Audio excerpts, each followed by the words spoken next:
ഞാൻ ഈ ഘട്ടത്തിൽ നമ്മുടെ കാലിക പ്രസക്തിയുള്ള ഒരു പ്രശ്നം നിങ്ങളുടെ മുമ്പിൽ ഒന്ന് കൊണ്ടുവരാൻ ആഗ്രഹിക്കുകയാണ്. നമ്മുടെ ബഹുമാനപ്പെട്ട ഒരു സാമുദായിക നേതാവ് അടുത്ത കാലത്ത് പറഞ്ഞു, നമ്മൾ പണം കൊടുത്ത് ആളുകളെ മതം മാറ്റുന്നു പെന്തക്കോസ്ത് സഭകൾ. നിങ്ങൾ അത് കേട്ട് കാണും. ഞാൻ അതേക്കുറിച്ചുള്ള ചില പരാമർശങ്ങളും ചില പോസ്റ്റുകളുമൊക്കെ ഇട്ടിട്ടുണ്ട്, നിങ്ങൾ കണ്ടു കാണും. അങ്ങനെ ഒരാൾ പറഞ്ഞു എന്ന് കരുതി പറയുന്ന മാന്യദേഹത്തോട് അസഹിഷ്ണുതയുള്ള ആളുകളൊന്നും ആവരുത് നമ്മൾ. അതൊക്കെ മനുഷ്യൻ്റെ അഭിപ്രായമാണ്. പക്ഷേ ഞാൻ ഇതോട് ബന്ധപ്പെട്ട് എൻ്റെ മനസ്സിൽ ഒട്ടേറെ ചില ഉള്ളടക്കങ്ങൾ, ചില വസ്തുതകൾ ഈ സമയത്ത് ഓർമ്മ വരികയാണ്. അപ്പോസ്തലന്മാർ ചെയ്ത മിഷനെക്കുറിച്ച് പറയുമ്പോൾ തന്നെ രസാകരമായ ഒത്തിരി കാര്യങ്ങൾ പണ്ട് നമ്മുടെ രാജ്യത്ത് നിലനിന്നിരുന്നു എന്ന ഒരു സത്യം. ബ്രാഹ്മണനും ക്ഷത്രിയനും വൈശ്യനും ശൂദ്രനും പുറത്തുള്ള മറ്റ് പിന്നോക്കർ ഈ അഭിപ്രായ പ്രകടനം നടത്തിയ മാന്യദേഹം ഉൾക്കൊള്ളുന്ന സമൂഹം ഉൾപ്പെടെ ആയിരക്കണക്കിന് ലക്ഷക്കണക്കിനായ മനുഷ്യർ ഈ രാജ്യത്ത് സ്വാതന്ത്ര്യമില്ലാത്തവരായി കഴിഞ്ഞ ഒരു കാലമുണ്ട്. സ്വാതന്ത്ര്യമില്ല എന്ന് മാത്രമല്ല, തങ്ങളുടെ വീടുകളിലെ വിരുന്ന് വേളകളിൽ ഒരു പപ്പടം കാച്ചണമെങ്കിൽ മേലധികാരിയുടെ അനുമതി വാങ്ങേണ്ട പരിസ്ഥിതി പണ്ടുണ്ടായിരുന്നു. നിങ്ങൾക്കറിയണ്ടേ, ഇന്ന് നമ്മൾ കേരളമെന്ന് വിളിക്കുന്ന ഈ ഭൂപ്രദേശം അത് പണ്ട് 3 പ്രവിശ്യകളായി വിഭജിക്കപ്പെട്ടിരുന്നു. ഒന്ന് നിങ്ങളും ഞാനും ഇപ്പോൾ പാദമൂന്നി നിൽക്കുന്ന ഈ തെക്കൻ തിരുവിതാംകൂറാണ്. മറ്റൊന്ന് കൊച്ചി രാജ്യമാണ്. ഇനിയൊന്ന് മലബാറാണ്. കൊച്ചി രാജ്യത്തെ നമ്മൾ ചരിത്രം പഠിക്കുന്ന കുട്ടികൾ പെരുമ്പടപ്പ് സ്വരൂപം എന്നൊക്കെ പറഞ്ഞ് പഠിച്ചിട്ടുണ്ട്. നിങ്ങൾക്കൊരു കാര്യം അറിയണ്ടേ, ഈ പെരുമ്പടപ്പ് സ്വരൂപം ഭരിക്കുന്ന രാജാക്കന്മാർ തങ്ങളുടെ വീടിന് ഓട് മേയണം എന്നുണ്ടെങ്കിൽ സാമൂതിരിയുടെ അനുവാദം വാങ്ങണമായിരുന്നു. അങ്ങനെ ഒരു കാലം. വീടുമുറ്റത്ത് നിങ്ങൾക്ക് വിവാഹത്തിനൊരു പന്തലിടണമെങ്കിൽ അതിന് അനുമതിയില്ലാത്ത ഒരു കാലം. എന്തിന് നമ്മുടെ അമ്മയ്ക്ക് മാറുമറയ്ക്കാൻ അനുമതിയില്ലാത്തൊരു കാലം ഒരിക്കൽ നമ്മുടെ രാജ്യത്ത് ഒരു 100 കൊല്ലമൊക്കെ മുമ്പ് രൂപപ്പെട്ടിരുന്നു എന്ന ദയനീയമായൊരു സത്യം നമ്മൾ അറിയാതെ പോകരുത്. പിന്നെയുമുണ്ട് ചില വസ്തുതകൾ വിളിച്ചു പറയാൻ. 1843 ബ്രിട്ടീഷുകാരുടെ കാലഘട്ടത്തിൽ തന്നെ അടിമകളുടെ വ്യാപാരം പാടെ നിഷേധിച്ചുവെങ്കിലും എത്രയെത്ര ഹീനമായ നിലയിൽ അടിമകളെ വിൽക്കുന്ന ചന്തകൾ നമ്മുടെ ഈ രാജ്യത്തുണ്ടായിരുന്നു എന്ന് നിങ്ങൾ മറക്കരുത്. കോട്ടയത്തേക്ക് നിങ്ങൾ വന്നാൽ തിരുനക്കര എന്നൊരു സ്ഥലമുണ്ട്. ആ തിരുനക്കരയിലെ സ്ഥിതി എന്തായിരുന്നു? അടിമകളെ വിൽക്കുകയും വാങ്ങുകയും ചെയ്യുന്നൊരു ചന്തയായിരുന്നു ഈ തിരുനക്കര. അവിടെയുള്ള ക്ഷേത്രത്തിൻ്റെ മുമ്പിലൂടെ ഈഴവർ ആദിയായ പിന്നോക്ക ജാതിക്കാർ കടന്നു പോകരുത് എന്ന് എഴുതി വെച്ച ഒരു തീണ്ടാപ്പലക ഉണ്ടായിരുന്നു. ആ പലക എടുത്തുകൊണ്ട് ഉശിരുള്ള ചെറുപ്പക്കാർ മീനച്ചിലാറ്റിൽ ഒഴുക്കിക്കൊണ്ട് അതിനെതിരെ നടത്തിയ പ്രതിഷേധങ്ങളുണ്ട്. ഇത്തരത്തിലുള്ള പ്രതിഷേധങ്ങളുടെ പരിണിത ഫലമായിട്ട് അന്ന് നിലനിന്നിരുന്ന വൃത്തിഹീനങ്ങളായ ജാതി ആചാരങ്ങളുടെ പരിണിത ഫലമായിട്ട് ഇന്ന് വൈക്കം ബസ് സ്റ്റാൻഡിൻ്റെ അരികിലായിട്ട് ഒരു ചെറിയ കുളം പണ്ടുണ്ടായിരുന്നു. ആ കുളം മൂടിക്കൊണ്ടാണ് വൈക്കത്ത് ബസ് സ്റ്റാൻഡ് ഉണ്ടാക്കിയിരിക്കുന്നത്. ആ കുളത്തിൽ നിരവധി ഈഴവ യുവാക്കളെ വേലുത്തമ്പി ദളവ കൊന്നൊടുക്കുന്ന പരിസ്ഥിതി നിലവിൽ നിന്നിരുന്നു. ഇതൊക്കെ ജാതീയാചാരങ്ങളുടെ ഒരു വല്ലാത്ത മാറാപ്പ് കെട്ടിക്കൊണ്ട് മലയാളിയെ എങ്ങനെയെല്ലാം ഈ രാജ്യത്തെ വ്യവസ്ഥിതി പീഡിപ്പിച്ചു എന്നതിൻ്റെ 100 തെളിവുകളിലൊന്നാണ്. ഈ പരിസ്ഥിതിക്കൊക്കെ മാറ്റം വരുത്തിയത് വിശുദ്ധ ബൈബിളാണ് എന്ന് ഞങ്ങൾ ഉച്ചൈസ്തരം ഉദ്ഘോഷിക്കുവാൻ ചരിത്രത്തിൻ്റെ പിൻബലം ഞങ്ങളുടെ പക്കലുണ്ട് എന്ന് ആത്മാഭിമാനത്തോടെ ഈ രാത്രി പ്രസ്താവിച്ചു കൊള്ളട്ടെ. അതിൻ്റെ എങ്ങനെയാണ് ബൈബിൾ ഇത്തരം കാര്യങ്ങൾ ഇടപെട്ടത് എന്നറിയണമെങ്കിൽ കേണൽ മൺറോ എന്നുള്ള ഒരു ദിവാനെ പറ്റി പഠിക്കണം, അയാളുടെ ഇടപാടുകളെ പറ്റി പഠിക്കണം. ആ കാലഘട്ടത്തിൽ ഇന്ത്യയിൽ നടന്ന കേരളത്തിൽ നടന്ന പലവിധത്തിലെ ലഹളകളെ പറ്റി പഠിക്കണം. ഇതൊക്കെ ഞാൻ വിശദാംശങ്ങളായിട്ട് ചില വീഡിയോകളിൽ പറഞ്ഞിട്ടുണ്ട്. ചിലതും ചെയ്യാൻ വേണ്ടി ആഗ്രഹിക്കുകയാണ്. വലിയ തിരക്കുകൾക്ക് നടുവിലാണ് ഇന്ന ദിവസങ്ങളിലായിരിക്കുന്നത്. അല്ലെങ്കിൽ ഇതൊക്കെ സമഗ്രമായി പറയുവാൻ എനിക്ക് ആഗ്രഹമുണ്ടായിരുന്നു. പ്രിയപ്പെട്ടവരെ, നമ്മുടെ രാജ്യം കടന്നുപോയ വേദനാജനകമായ പരിസ്ഥിതിയിൽ ഇങ്ങനെ അവഗണിക്കപ്പെട്ട മനുഷ്യർക്ക് അവർക്ക് സ്വന്തം തുരുത്തുകൾ ആവശ്യമാണ് എന്ന് കണ്ടപ്പോൾ അവർ സ്വാഭാവികമായി തിരഞ്ഞെടുത്ത വഴിയാണ് യേശുവിൻ്റെ പാദപീഠം. അത് പണം കൊടുത്തോ പ്രലോഭനം കൊടുത്തോ ഒന്നുമായിരുന്നില്ല, മറിച്ച് ജീവൻ പകരം വിലക്കി വെച്ച് അങ്ങനെ പ്രാണൻ യേശുവിന് വേണ്ടി സമർപ്പിക്കപ്പെട്ട 100,000 ക്രൈസ്തവ സഹന സമര ഭടന്മാരുടെ ചോരയിൽ രൂപപ്പെട്ടു വന്ന മാർഗമാണ് യേശുക്രിസ്തുവിൻ്റെ സുവിശേഷത്തിൻ്റെ മാർഗം. അത് ഒരു പിടി അന്നത്തിന് വേണ്ടിയോ ഒരു നാണയത്തുട്ടിന് വേണ്ടിയോ അടയറുക വെക്കാതെ അതിൻ്റെ മൂല്യവും അതിൻ്റെ വ്യവസ്ഥിതിയും കനമുള്ളതാണ് എന്ന് ഉറപ്പിച്ചു പറയാനുള്ള ആർജവം ഹൃദയത്തിലെന്തിക്കൊണ്ട് ആ സുവിശേഷത്തിന്റെ ഉള്ളടക്കം ഞങ്ങൾ ഇങ്ങനെ വീണ്ടും ഉദ്ഘോഷിക്കട്ടെ. മറ്റൊരുത്തലും രക്ഷയില്ല, നാം രക്ഷിക്കപ്പെടുവാൻ ആകാശത്തിന് കീഴിൽ മനുഷ്യരുടെ ഇടയിൽ നൽകപ്പെട്ട വേറെ ഒരു നാമവുമില്ല. സകല നാമത്തിനും മേലായ നാമം നമ്മുടെ കർത്താവായ യേശുക്രിസ്തുവിൻ്റെ നാമം. പണ്ട് ഈ തിരുവനന്തപുരത്ത് നിന്ന് ഒരു സുവിശേഷകൻ തോവാള എന്ന സ്ഥലത്ത് മധുരാങ്കൂറിലെത്തി. അദ്ദേഹം തൻ്റെ ജീവിതത്തിൽ കുറിപ്പിൽ എഴുതി വച്ചിട്ടുള്ള വേദനാജനകമായൊരു കാര്യം അടുത്ത കാലത്ത് DC ബുക്സ് പ്രസിദ്ധം ചെയ്ത ഒരു പുസ്തകത്തിലുണ്ട്, വായിച്ചു നോക്കണം. ഡോക്ടർ ബിനിൽ പോൾ എഴുതിയ പുസ്തകമാണ്. ഈ വർഷത്തെ സാഹിത്യ അക്കാദമിയുടെ അവാർഡുമൊക്കെ കിട്ടിയ പുസ്തകമാണ്. 8-10 പതിപ്പുകൾ അത് വിറ്റഴിഞ്ഞു. അടിമ കേരളത്തിൻ്റെ അദൃശ്യ ചരിത്രം എന്നാണ് ഇത് രേഖപ്പെടുത്തി വച്ചിരിക്കുന്നത്. ഈ രാജ്യം കടന്നുപോയ ഏറ്റവും മ്ലേച്ഛമായ അടിമത്തത്തിൻ്റെ ഭൂതകാലം. ആ കാലത്തിലൊരിക്കൽ ഒരു സംഭവം നടന്നു. മാടത്തി എന്നു പേരുള്ള ഒരു സ്ത്രീ ഉണ്ടായിരുന്നു, ഒരു യുവതി. ഈ യുവതിക്ക് പൂർണ്ണ ഗർഭവതിയായ ഒരു ഘട്ടത്തിൽ ജോലിക്കെത്താൻ കഴിയുന്നില്ല. ജോലിക്കെത്താൻ കഴിയാതെ പോയപ്പോൾ അവർ 1-2 ദിവസം അവധിയെടുത്തു. അവരെ തല്ലി വലിച്ചിരച്ചുകൊണ്ട് ജോലിക്ക് വേണ്ടി കൊണ്ടുവരികയാണ്. ഒരു വയലിൽ പണിയെടുക്കാൻ കൊണ്ടുവന്നു. വയലിൽ പണിയെടുക്കാൻ കൊണ്ടുവരുമ്പോൾ ഈ യജമാനൻ ചോദിച്ചു, നിന്നെ എന്തേ കണ്ടില്ല? നിറവയറോടെ നിൽക്കുന്ന ആ സ്ത്രീ, വേണ്ടത്ര വസ്ത്രമൊന്നും ധരിക്കാൻ അവർക്ക് അവകാശമില്ല, സ്വാതന്ത്ര്യമില്ല. യേശുവടിയാരെന്നറിയപ്പെടുന്ന ഒരു ദൈവദാസൻ കരയ്ക്ക് ഇങ്ങനെ നോക്കി നിൽക്കുകയാണ്. ഒരു വിദേശി കരയ്ക്ക് നോക്കി നിൽക്കുകയാണ്. ഇവരാരും നോക്കി നിൽക്കുന്നു എന്നൊന്നും അദ്ദേഹത്തിന് വിഷയമല്ല. ഈ ഉടമ എന്തു ചെയ്തു? അദ്ദേഹം അപ്പുറത്ത് ഒരു പോത്തിനെ കിട്ടിയ ശേഷം ഒരു മനുഷ്യൻ്റെ കയ്യിലേക്ക് ചാട്ട കൊടുത്തിട്ട് പറഞ്ഞ് അടിക്കാൻ പറഞ്ഞു, വേഗത്തിൽ അടിക്കാൻ പറഞ്ഞു. ഈ ചാട്ട കൊണ്ട് ഈ പോത്തിനെ അടിക്കുമ്പോൾ മറുവശത്ത് ഈ മാടത്തി എന്ന യുവതിയുടെ തോളിലേക്കാണ് ഈ നുകത്തിൻ്റെ അടുത്ത ഭാഗം വച്ചിരിക്കുന്നത്.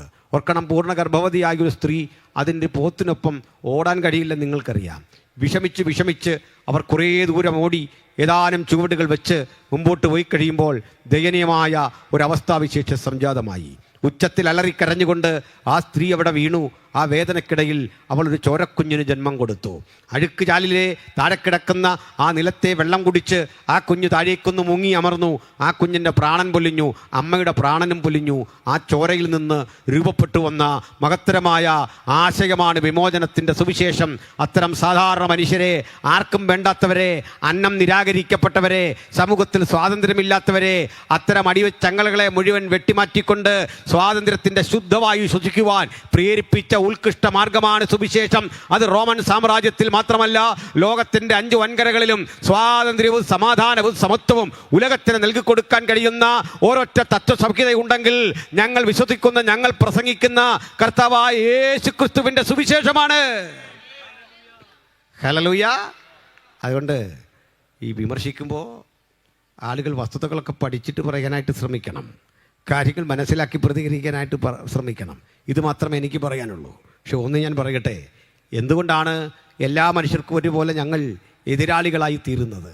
ഈ രാജ്യത്ത് ഏതെങ്കിലും സ്ഥാപനത്തിന് ബോംബ് വെക്കുന്നവരല്ല ഞങ്ങൾ. ഏതെങ്കിലും തരത്തിലെ മറ്റു മനുഷ്യരെ ഉപദ്രവിക്കുവാൻ, ഏറ്റുമുട്ടുവാൻ എന്നും പോകുന്ന കലാപകാരികളല്ല. പക്ഷെ സകല മനുഷ്യർക്കും നമ്മൾ ഒരുപോലെ ശത്രുക്കളായി തീരുന്നതിൻ്റെ കാരണം നമ്മൾ ചെയ്യുന്ന ഒരു പ്രവൃത്തിയുടെ റിസൾട്ടാണ്, ഒരു ഇമ്പാക്റ്റാണ്. പലതരം പ്രവൃത്തികളിലൂടെ വലിയ ഒരു റിസൾട്ട് ഉൽപ്പാദിപ്പിക്കാൻ കഴിയുന്നത് ഈ ദൈവജനത്തിനും സുവിശേഷത്തിനുമാണ്. ഞങ്ങൾ ഇന്ന് പ്രസംഗിക്കുമ്പോൾ ആ പ്രസംഗത്തിനൊരു റിസൾട്ടുണ്ട്. പാട്ട് പാടുമ്പോൾ ആ പാട്ടിനൊരു റിസൾട്ടുണ്ട്. ഒന്നുമല്ല, മുഴങ്കാലിരുന്ന് പ്രാർത്ഥിച്ചാൽ പ്രാർത്ഥിക്കാനിരിക്കുന്ന ദൈവൈതൽ മുഴങ്കാൽ മടക്കുന്ന ഇവിടെയാണെങ്കിൽ വിദൂരങ്ങളിൽ വലിയ വലിയ മാറ്റം സാധിച്ചെടുക്കാൻ ആ പ്രാർത്ഥനയ്ക്ക് സാധിക്കും എന്ന് ഞങ്ങൾ ഹൃദയംഗമായി വിശ്വസിക്കുന്നു. പ്രാർത്ഥനയാൽ, ആരാധനയാൽ, ദൈവജനത്തിൻ്റെ ധ്യാനത്താൽ കഴിയാത്ത ഒരു കാര്യവുമില്ല എന്ന് അനുഭവം കൊണ്ട് വിശ്വസിക്കുന്ന ദൈവമക്കളുടെ ഭാഗമാണ് ഞാനും നിങ്ങളുമെല്ലാം. ഹല്ലേലൂയ. ഇതിനും ഒത്തിരി കാര്യങ്ങളുണ്ട്. അതിലേക്ക് ക്രമാനുഗതമായി ഞാനൊന്ന് വരികയാണ്. ശ്രദ്ധിച്ചിരിക്കണം പ്രിയപ്പെട്ടവരെ. നമ്മുടെ പൗലോസ്ലീഹ ഈ സുവിശേഷ പ്രചരണാർത്ഥം ഈ അന്ത്യോക്യയിൽ നിന്ന് യാത്ര തിരിക്കുക. പലയിടങ്ങളിൽ കൂടി കടന്നുപോയി. ഫിലിപ്പിയ എന്നൊരു സ്ഥലത്ത് വന്നു. ഫിലിപ്പിയ എന്നൊരു സ്ഥലത്ത് വരുമ്പോൾ ഈ ഫിലിപ്പിയിലെ ഒരു സഹോദരിയാണ് ആദ്യമായി സുവിശേഷത്തിന് വേണ്ടി ഹൃദയം തുറന്നു. അവരുടെ വീട് തുറന്നു. ആ ഭർത്താവും കുടുംബവുമെല്ലാം യേശുവിനെ അറിയുന്ന പരിസ്ഥിതി സംജാതമായി. ലുദിയ ഒരു സമ്പന്ന സ്ത്രീയാണെന്നാണ് ചരിത്രം പറയുക. കാരണം അവർ രക്താംബരം വിൽക്കുന്ന വലിയ തൊഴിലിൽ ഏർപ്പെട്ടിരുന്ന ഒരു വലിയ ബിസിനസ്സുകാരിയാണ്. ഒരു ബിസിനസ് കുടുംബമാണ്. അവർ യേശുവിനെ രക്ഷിതാവായി സ്വീകരിച്ചു. തൊട്ടനന്തരം നമ്മൾ കാണുന്നതും മറ്റൊരു കാഴ്ചയാണ്. ഒരു മനോരോഗിയായ പൈശാചിക ശക്തിയെ ശരീരത്തിൽ ആവഹിപ്പിച്ചു വെച്ച് ഭാവി പറയുന്ന ഒരു സ്ത്രീയെ, ആ സ്ത്രീ അവർക്കും മാറ്റമുണ്ടാവുകയാണ്. ഈ പട്ടണത്തിൽ നിന്നുകൊണ്ട് ആ സ്ത്രീക്ക് മാറ്റമുണ്ടാകാനൊരു കാരണം അതുവഴി കടന്നു പോകുന്ന പൗലോസിനെയും മറ്റ് അപ്പോസ്തലന്മാരെയും കണ്ടിട്ട് അവൾ ഒരു തന്ത്രം പ്രയോഗിക്കുകയാണ്. ഒരു സേറ്റനിക് തന്ത്രം, ഒരു സാത്താന്യമായ തന്ത്രം. ഞാൻ പറയട്ടെ, നിഗൂഢ വിദ്യകൾ, ആഭിചാര കർമ്മങ്ങൾ, മാന്ത്രിക ശക്തികൾ അവർക്കാർക്കും സുവിശേഷത്തിൻ്റെ ശക്തിയോട് എതിരിടുവാൻ കെൽപ്പില്ല എന്നുള്ളതാണ് ഒരു യാഥാർത്ഥ്യം. ഹല്ലേലൂയ. അതുകൊണ്ട് ഇത്തരം ആരാധനകളെ, ഇത്തരം പ്രാർത്ഥനകളെ, ഇത്തരം രീതികളെ, ഇത്യാദി ആഭിചാര കർമ്മങ്ങളിലൂടെ, ക്രിയകളിലൂടെ എങ്ങനെ നേരിടാൻ കഴിയുമെന്ന് ലോകത്താരെങ്ങനെ പരിശ്രമിച്ചാലും തകർക്കാൻ കഴിയാത്ത വിധത്തിൽ സുവിശേഷത്തിൻ്റെ വ്യതിരിക്തത അത് സവിശേഷതയുള്ളതാണ്. അതുകൊണ്ട് ഇതാ ഭാവി പറയുന്ന ഈ മന്ത്രവാദിനി വിളിച്ചു പറയുകയാണ്, ഇതാ അത്യുന്നതനായ ദൈവത്തിൻ്റെ ദാസന്മാർ കടന്നു പോകുന്നു, അവർ രക്ഷാമാർഗം നിങ്ങളോട് അറിയിക്കാൻ വരിക. കേട്ടാൽ ആളുകൾക്ക് തോന്നണം ഇത് ഞങ്ങളും നിങ്ങളും എല്ലാം ഒരേ കാര്യം പറയുന്നു എന്ന് തോന്നണം. പക്ഷേ ഇവളെങ്ങനെ നിൽക്കുക? ശരീരമാസകലം രക്തമൊലിപ്പിച്ച് ഒരു കൊടുവാള് കയ്യിലെന്തിക്കൊണ്ട് ഒരു വെളിച്ചപ്പാടത്തി, ബൈബിൾ ആ പദം കിടക്കുന്നത്, വെളിച്ചപ്പാടത്തിയായി ലക്ഷണം പറഞ്ഞ് യജമാനന്മാർക്ക് ലാഭം വരുത്തി കൊടുക്കുന്ന ഒരു സ്ത്രീ. ആ പെൺകുട്ടിയിലേക്ക് ഈ ദുരാത്മാവ് കിടക്കും. ദുരാത്മാവ് ഒരുവൻ്റെ ഉള്ളിലേക്ക് കിടന്നാൽ അവൻ്റെ ഐഡൻറ്റിറ്റി മാറും. അതൊരു ലഹരി പോലെയാണ്. അതവനെ അടിമുടി മാറ്റിക്കളയും. ആ പെൺകുട്ടിയുടെ സൗന്ദര്യം ചോർത്തിക്കളഞ്ഞു, അതിൻ്റെ കണ്ണുകളുടെ കാന്തി നഷ്ടപ്പെടുത്തിക്കളഞ്ഞു, അതിൻ്റെ വിശുദ്ധി നഷ്ടപ്പെടുത്തിക്കളഞ്ഞു, അതിൻ്റെ കാര്യക്ഷമത നഷ്ടപ്പെടുത്തിക്കളഞ്ഞു. അവൾ ഭീകരരൂപിണിയായി ശരീരമാസകലം ചോരയൊലിപ്പിച്ച് കയ്യിൽ കൊടുവാളും എന്തിക്കൊണ്ട് ഇങ്ങനെ ഉറഞ്ഞു തുള്ളിക്കൊണ്ടിരിക്കുക. നോക്കണേ പ്രിയപ്പെട്ടവരെ, സുബോധമുണ്ടെങ്കിൽ അങ്ങനെ തുള്ളാൻ കഴിയില്ലല്ലോ. നിങ്ങളിൽ ഒരാൾക്ക് അങ്ങനെ ആകാൻ കഴിയില്ലല്ലോ. കാരണം സ്ത്രീ കൂടുതൽ അവളുടെ ശരീരത്തെ ശ്രദ്ധിക്കുന്നു, പരിസരത്തെ ശ്രദ്ധിക്കുന്നു, പക്വമതിയാകാൻ ആഗ്രഹിക്കുന്നു. പക്ഷേ തൻ്റെ ഉള്ളിൽ ആവശിക്കപ്പെട്ട സാത്താന്യ ശക്തികളുടെ ഇടപെടൽ കൊണ്ട് അവൾ പുലമ്പുകയാണ്. പല നാൾ അവൾ ഇങ്ങനെ ചെയ്തു വന്നു. ഒടുക്കം പൗലോസ് അവളിലുള്ള ഭൂതത്തെ ശാസിച്ചു. അതവളെ വിട്ടുപോയി. അവൾക്ക് സുബോധം വന്നു. സുബോധം വന്നു കഴിഞ്ഞപ്പോൾ നമ്മൾ അഭിനന്ദിക്കുകയാണ് വേണ്ടത്. കാരണം അവളുടെ ശരീരത്തിൽ ആവസിപ്പിച്ച് വെച്ചിരിക്കുന്ന ശക്തിയെ തട്ടിമാറ്റാൻ ലോകത്തൊരുത്തരും കഴിയാതെ വന്നപ്പോൾ, ഒരു ക്രിയയ്ക്കും കഴിയാതെ വന്നപ്പോൾ പ്രാർത്ഥന മനുഷ്യൻ്റെ ഒരു ശബ്ദം മതിയായിരുന്നു അത് മാറ്റിയെടുക്കാനെങ്കിൽ. ഇന്ന് വചനം കേൾക്കുമ്പോൾ ഒരു കാര്യം ഉറപ്പിച്ചു കൊള്ളണം, അവൻ്റെ വാക്കിന് കഴിയാത്ത ഒരു കാര്യവുമില്ല. ഏത് പ്രാകൃതങ്ങളായ ആഭിചാര കർമ്മങ്ങളും ഏത് മാന്ത്രിക ശക്തികളെയും തുരത്തി യേശുവിൻ്റെ സുവിശേഷത്തിൻ്റെ ആധിപത്യം ആ ഹൃദയത്തിൽ സ്ഥാപിക്കാൻ കരുത്തോടെ കഴിവോടെ ഈ രാത്രി ദൈവത്തിൻ്റെ വചനം ഇവിടെ പരിലസിച്ചു കൊണ്ടിരിക്കുകയാണ്. അതതിൻ്റെ പ്രവൃത്തി ചെയ്തുകൊണ്ടിരിക്കുകയാണ്. അത് അന്യായ ബന്ധനങ്ങളെ അടിച്ചുകൊണ്ടിരിക്കുകയാണ്. അത് നുകത്തിൻ്റെ അമിക്കയറുകളെ തകർത്തുകൊണ്ടിരിക്കുകയാണ്. ആർക്കും തകർക്കാനാവാത്ത വിധത്തിൽ യേശുവിൻ്റെ സുവിശേഷം അതിൻ്റെ പ്രവൃത്തി ചെയ്യുന്നു എന്നത് എത്ര മഹത്തരമായൊരു അനുഭവമാണ്. ഹല്ലേലൂയ. പ്രിയരേ, ആ പെൺകുട്ടിക്ക് സുബോധം വന്നു. അവൾക്ക് സുബോധം വന്നപ്പോൾ നാട്ടുകാരൻ്റെ സുബോധം പോയി. അവരെ വന്ന് ഉപദ്രവിച്ചു, അല്ലാതെ അടിച്ചു. അവിടെ രസകരമായൊരു പ്രയോഗം, കോൽക്കാരെ വരുത്തി അടിപ്പിച്ചു എന്നാണ്. കണ്ടോ? അടി കണ്ടില്ലേ? അടി അറിയാവുന്ന, പണി അറിയാവുന്ന ആളുകളെ കോലുകൊണ്ട് കൊണ്ടുവന്ന് അത്ര ആയുധമൊക്കെ കൊണ്ടുവന്ന് അടിപ്പിച്ചു. നമ്മളൊന്നും അടിച്ചാൽ അടിക്കൊരു ശാസ്ത്രീയമായ അടിത്തറ കാണൂല എന്ന് ഓർത്തായിരിക്കും നമ്മൾ അടിക്കണ്ട. അടിക്കാൻ കഴിയുന്ന ഒരുതരം പ്രാകൃതമായ ഗുണ്ടായിസം അത് വന്ന് ചെയ്യിച്ചു. ഭീകരമായിട്ട് അടിച്ചു. അടിച്ചിട്ട് കാരാഗൃഹത്തിനകത്താക്കി. ആ കാരാഗൃഹത്തിനകത്ത് അർദ്ധരാത്രി അവർ പാടി ആരാധിച്ചപ്പോൾ ദൈവത്തിൻ്റെ പ്രവൃത്തി വെളിപ്പെട്ടു. കാരാഗൃഹ പ്രമാണിയും രക്ഷിക്കപ്പെട്ടു. 3 തരം മനുഷ്യർ ഫിലിപ്പിയായിൽ യേശുവിനെ സ്വീകരിച്ചു. ആലോചിച്ച് നോക്കി. ഒന്നാരാണ്? അനുഗ്രഹീതയായ ലുദിയ. മറ്റൊന്ന് ഒരു മനോരോഗിയായ വെളിച്ചപ്പാടത്തിയായ സ്ത്രീ. ഇപ്പോൾ വന്നത് കാരാഗൃഹ പ്രമാണി. സ്തോത്രം. അടുത്ത ഘട്ടം, ഇവരെ കേസെല്ലാം എഴുതി തള്ളി, അടിയൊക്കെ കൊടുത്തല്ലോ, ഇനിയിപ്പോൾ കേസൊന്നുമില്ല, പോകട്ടെ. അവിടേക്ക് കോൽക്കാരെ അവരെ അടിച്ച മനുഷ്യരും ഒക്കെ വന്നിട്ട് പറഞ്ഞു, സാറേ പൊക്കട്ടെ, പ്രശ്നമൊന്നും ഇല്ല കേട്ടോ, ഇവിടെ കൊണ്ടൊക്കെ തീർന്നു, നമുക്ക് പ്രശ്നം പരിഹരിച്ചു പോവാം. പക്ഷെ പൗലോസ് വിട്ടില്ല. പൗലോസ് പറഞ്ഞു, പ്രശ്നം തീർന്നെന്ന് ആരാ പറഞ്ഞു സാറേ? അങ്ങനെ തീരൂല. അതെന്താ കാര്യം? നിങ്ങൾ തല്ലി, ഞങ്ങൾ തല്ലും കൊണ്ടു, ഞങ്ങൾ ജയിലിൽ കിടന്നു. പക്ഷെ ഒരു ചോദ്യമുണ്ട്, ഒരു റോമാ പൗരനെ വിചാരണ കൂടാതെ അടിക്കുന്നത് വിഹിതമോ? പറഞ്ഞാട്ടെ. അത് കേട്ടപ്പോൾ അടിക്കാൻ വന്നവൻ പേടിച്ചു പോയി. കാരണം വന്നവർക്കാർക്കും റോമാ പൗരത്വം ഇല്ല. ഈ പൗരത്വം എന്താണെന്നും അതിൻ്റെ വില എന്താണെന്നും ഒക്കെ അറിഞ്ഞെങ്കിൽ മാത്രമേ അതിൻ്റെ ഗൗരവം പിടികിട്ടൂ. അപൂർവമായി മാത്രം വന്ന് അതിസമ്പന്നർക്ക് കിട്ടുന്ന പൗരത്വം റോമിൽ പരമ്പരാഗതമായി അനുഭവിച്ചു പോന്ന ഒരു കോടീശ്വരൻ്റെ മകനാ ഈ പൗലോസ് എന്നറിയപ്പെടുന്നത്. ഒരു കപ്പൽ പ്രമാണിയുടെ മകൻ, ഭാഷാ നിപുണൻ, സർവ്വലാലും ആദരിക്കപ്പെട്ടവൻ. ഈ അടി പൊതിരെ വാങ്ങിയത് എന്തിനാണെന്നറിയണ്ടേ? അറിവില്ലാഞ്ഞിട്ടല്ല, സമ്പത്തില്ലാഞ്ഞിട്ടല്ല, ആർജവമില്ലാഞ്ഞിട്ടല്ല. താൻ വിശ്വസിക്കുന്ന യേശുവിൻ്റെ സുവിശേഷത്തിന് വേണ്ടി എങ്ങനെ ബലിയാടാകണമെന്ന് ക്രിസ്തു പഠിപ്പിച്ച നാൾ മുതൽ ത്യാഗം സഹിക്കുന്നത് ഒരു പുതുമയല്ല എന്ന് തിരിച്ചറിഞ്ഞുകൊണ്ട് യേശുവിന് വേണ്ടി സേവനമനുഷ്ഠിക്കാൻ അവർ തയ്യാറായെങ്കിൽ നമ്മൾ യോഗം കഴിഞ്ഞ് വെറുതെ പോകരുത്. യേശുവിന് വേണ്ടി സമർപ്പിതരായിട്ടേ ദൈവമക്കൾ ഇന്ന് ഇവിടം വിട്ടു പോകാവൂ. യേശുവിന് വേണ്ടി ചിലതൊക്കെ ചെയ്യാനുള്ള സന്നദ്ധത ഹൃദയാന്തർഭാഗത്ത് രൂപപ്പെട്ടിട്ടേ നിങ്ങൾ ഇവിടുന്ന് മടങ്ങാവൂ. സ്തോത്രം. അങ്ങനെ പൗലോസിനെ ഉപദ്രവിക്കുന്നു. ഈ കാര്യമൊക്കെ കഴിഞ്ഞ് അപ്പോസ്തലൻ മുമ്പോട്ട് പോവുകയാണ്.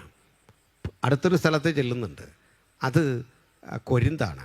മറ്റൊരു സ്ഥലം എഫെസോസാണ്. ഇനി ഒരു സ്ഥലം അഥേനയാണ്.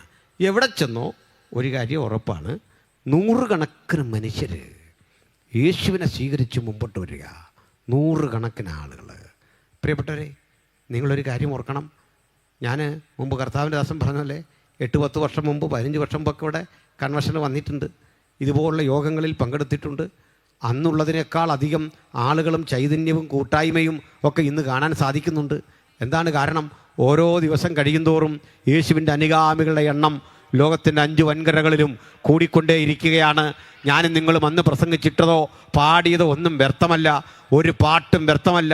ഒരു ലഘുലേഖ കൊടുത്തതും വ്യർത്ഥമല്ല. ഒന്ന് പ്രാർത്ഥിച്ചത് വ്യർത്ഥമല്ല. യേശുവിന് വേണ്ടി നിന്നതൊന്നും പ്രതിഫലമില്ലാത്ത പ്രവൃത്തിയല്ല. വലിയ റിസൾട്ട് അവർ ഉൽപ്പാദിപ്പിക്കുമെങ്കിൽ ഇന്ന് കാത്തിരിക്കണം. ദൈവം ചിലത് നമ്മുടെ മധ്യത്തിൽ ചെയ്യും. കർത്താവ് ചിലത് നമ്മുടെ മധ്യത്തിൽ പ്രവർത്തിക്കും. ഹല്ലേലൂയ, സ്തോത്രം. എന്താണ് സംഭവിച്ചത്? അടുത്ത ഘട്ടം, അദ്ദേഹം ഈ വിചാരണ കഴിയാതെ കൊണ്ട് ജയിലിലിട്ടു. ജയിലിടുമ്പോഴേക്ക് ഒരു ഗവർണറാണ് ജയിലിലാക്കുന്നത്. ഈ ഗവർണർ ജയിലിലാക്കിയ പൗലോസിനെ കാണാൻ നാടുവാഴിയായ അഗ്രിപ്പ രാജാവ് അതുവഴി യാത്ര ചെയ്യുമ്പോൾ വന്നു. അദ്ദേഹത്തിൻ്റെ ഭാര്യയുണ്ട്. ഈ 2 ആളുകളും ചേർന്ന് ഇദ്ദേഹത്തെ ഒന്ന് കാണാൻ വിളിച്ചു. ഇദ്ദേഹത്തിൻ്റെ പ്രഭാഷണ വൈഭവത്തെ പറ്റി കേട്ടിട്ടുണ്ട്. ഈ മനുഷ്യൻ വളരെ പ്രസിദ്ധനാണ്, എനിക്കൊന്ന് കാണണം, ഇത്രയേ ആഗ്രഹമുള്ളൂ. അദ്ദേഹത്തെ കൊണ്ട് പ്രതിക്കൂട്ടി നിർത്തി. അന്ന് റോമിലെ ശിക്ഷാരീതി എന്ന് പറയുന്നത് ജയിലിലിരുന്ന ഒരാളുടെ വലത് കൈയിൽ നിന്നൊരു ചങ്ങല ഇടത് കാലിലേക്കിടും, ഇടത് കൈയിൽ നിന്നൊരു ചങ്ങല വലത് കാലിലേക്കിടും. ഇതിന് വേണ്ടത്ര നീളമുണ്ടാവില്ല. ആൾ കുനിഞ്ഞു നിൽക്കണം. ഈ കുനിഞ്ഞു നിൽക്കുന്നത് എന്തിനാണെന്ന് അറിയണ്ടേ? നാളെ ഈ ചങ്ങല മുറിച്ചു മാറ്റിയാലും ഇയാളുടെ കൂന് നിവരരുത്, കുനിഞ്ഞു നിൽക്കണം. കുറ്റവാളി സമൂഹത്തിൽ ഒരിക്കൽ പോലും തല ഉയർത്തി നിൽക്കരുത് എന്നതുകൊണ്ടാണ് ഇങ്ങനെ കൂനി നിൽക്കുവാനുള്ള പ്രേരണ കൊടുക്കുന്നത് എന്നോർക്കണം. ഹല്ലേലൂയ. ഇങ്ങനെ ക്രമീകരിച്ചു കൊണ്ട് അദ്ദേഹത്തെ കൊണ്ട് പ്രതിക്കൂട്ടി നിർത്തി. എന്നിട്ട് ഈ അഗ്രിപ്പയും തൻ്റെ ഭാര്യയും ചോദിക്കുക, ആക്ച്വലി എന്താണ് സാർ നിങ്ങളുടെ പ്രശ്നം എന്താ? നിങ്ങളെങ്ങനെ ജയിലിൽ വന്നേ? അദ്ദേഹം താൻ ജയിലിൽ പോയ സംഭവങ്ങൾ പറയുക. അഗ്രിപ്പ രാജാവേ, ഞാൻ എങ്ങനെ ഇവിടെ വന്നു എന്നറിയണ്ടേ? അങ്ങേക്ക് എൻ്റെ ചരിത്രം അറിയാം എന്ന് ഞാൻ കരുതുന്നു. ഞാൻ പ്രസിദ്ധമായ കിലിക്കിയ സംസ്ഥാനത്തിലെ തർസോസ് പട്ടണത്തിൽ ജനിച്ചു വളർത്തപ്പെട്ട റോമൻ പൗരനായ ഒരു യഹൂദനാകുന്നു. ജഡ സംബന്ധിച്ച് ഞാനൊരു പരീശനാണ്, ഒരു പരീശൻ. അതുമാത്രമല്ല, എന്നെപ്പറ്റി പറയാൻ കുറേയേറെ കാര്യങ്ങളുണ്ട്. പക്ഷേ അവയൊന്നും ഞാൻ കാര്യമായി പറയുന്നില്ല. പ്രസിദ്ധനായ ഗമാലിയേൽ എന്നറിയപ്പെടുന്ന ഗുരുവിൻ്റെ പാദപീഠത്തിൽ ഇരുന്നു കൊണ്ട് പിതാവിതക്കന്മാരുടെ ന്യായപ്രമാണം സൂക്ഷ്മതയോടെ അഭ്യസിച്ച ഒരു മനുഷ്യനായിരുന്നു ഞാൻ. പക്ഷേ ഞാൻ ഏതെങ്കിലും വിധത്തിൽ പോകുന്ന ഇടങ്ങളിൽ, കാണുന്ന ഇടങ്ങളിൽ യേശുവിൻ്റെ സുവിശേഷം പറയുന്ന ആളുകളെ കൊന്നു മുടിപ്പിക്കലായിരുന്നു എൻ്റെ തൊഴിൽ. ആളുകളെ കൊന്നു മുടിപ്പിക്കാൻ റോമ ബഹുമാനപ്പെട്ട പുരോഹിതന്മാരുടെ പക്കൽ നിന്ന് അധികാരപത്രം കൈപ്പറ്റിയിരുന്നു. ആ അധികാരപത്രവും കൊണ്ടുപോയി ആളുകളെ വലിച്ചിരച്ച് തെരുവിലിട്ട് കൊല്ലുമായിരുന്നു. പക്ഷേ ഒരിക്കൽ ഒരു ദാരുണ മരണത്തിന് ഞാൻ സാക്ഷിയാകേണ്ടി വന്നു. എന്താണത്? ആ ദാരുണ മരണം എൻ്റെ കൂടി അനുവാദത്തോടു കൂടിയായിരുന്നു. ഒരു ദൈവമനുഷ്യൻ, ഒരു പ്രാർത്ഥനാ മനുഷ്യൻ, അദ്ദേഹത്തെ വിചാരണയ്ക്ക് വിധേയനാക്കി കൊണ്ടുവന്ന് ആലയത്തിൻ്റെ മുമ്പിൽ നിർത്തിക്കൊണ്ട് പ്രസംഗിപ്പിക്കുക. നീ ഒന്ന് പ്രസംഗിക്കുക, നിൻ്റെ വിഷയം എന്താ? അദ്ദേഹം ഇങ്ങനെ കത്തിക്കയറി ആത്മാവിൽ സംസാരിച്ച് ഒടുക്കം അദ്ദേഹത്തോട് വിരോധം തോന്നിയിട്ട് മഹാപുരോഹിതൻ ഈ വസ്ത്രം കീറി എന്നിട്ട് തനിക്ക് ഈ ശിക്ഷ നടപ്പിലാക്കാൻ ഉള്ള ആഹ്വാനം കൊടുത്ത് ആളുകളെ കൊണ്ട് കല്ലെടുത്തെറിഞ്ഞ് ഈ മനുഷ്യനെ കൊല്ലുമ്പോൾ അയാൾ മുട്ടുകുത്തി ഒരു പ്രാർത്ഥന. ആ പ്രാർത്ഥനയിൽ ഇത്രേ പറഞ്ഞുള്ളൂ: ഈ പാപം അവരുടെ മേൽ നിർത്തരുതേ, ഈ ചെയ്യുന്നവരുടെ മേൽ ഈ പാപം നിർത്തരുതേ. ക്രൂശിതനായ ക്രിസ്തുവിൻ്റെയും പ്രാർത്ഥന ക്രൂശിൽ കിടന്നിങ്ങനെ ഇവർ ചെയ്യുന്നത് എന്തെന്ന് അറിയായികയാൽ ഇവരോട് ക്ഷമിക്കണമേ.